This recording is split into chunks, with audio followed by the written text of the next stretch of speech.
So గర్భిణీలు ఏంటంటే నెయ్యి తినొచ్చా, ప్రెగ్నెంట్ ఉమెన్ నెయ్యి తినొచ్చా, అసలు మంచిదేనా లేదా అది ఫ్యాటా, ఈ డౌట్ ఉంటుందండి.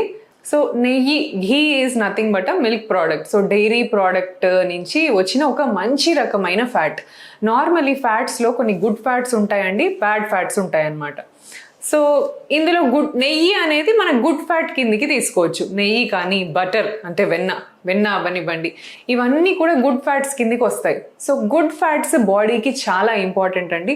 ప్రతి సెల్లో కార్బోహైడ్రేట్స్ కావాలి, ప్రోటీన్స్ కావాలి, అలాగే ఫ్యాట్ కావాలి ఒక సెల్ ఫంక్షన్ చేయాలంటే. సో ప్రెగ్నెన్సీలో మనం ఆల్మోస్ట్ ఒక బేబీకే డెవలప్ చేస్తున్నాం.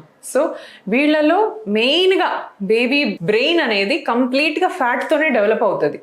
So baby brain is nothing but fat. దాంట్లో ప్రోటీన్ ఉండదు, కార్బోహైడ్రేట్ ఉండదు, ఏది ఉండదు, ఓన్లీ ఫ్యాట్, ఒక ముద్ద అనమాట బ్రెయిన్ అనేది. సో మన మజిల్స్ ఉన్నాయనుకోండి అది మొత్తం ప్రోటీన్తో డెవలప్ అవుతుంది. బోన్స్ ఉన్నాయనుకోండి అది కాల్షియంతో ఫామ్ అవుతుంది. But brain is nothing but a piece of fat. So good fats అనేవి బ్రెయిన్కి డెవలప్మెంట్ అవ్వడానికి చాలా ఇంపార్టెంట్. సో నెయ్యి తినడం డెఫినెట్లీ ఈజ్ అ ఎస్. ఇది చాలా మంచి ఫ్యాట్ కాబట్టి నెయ్యి తీసుకోవచ్చు.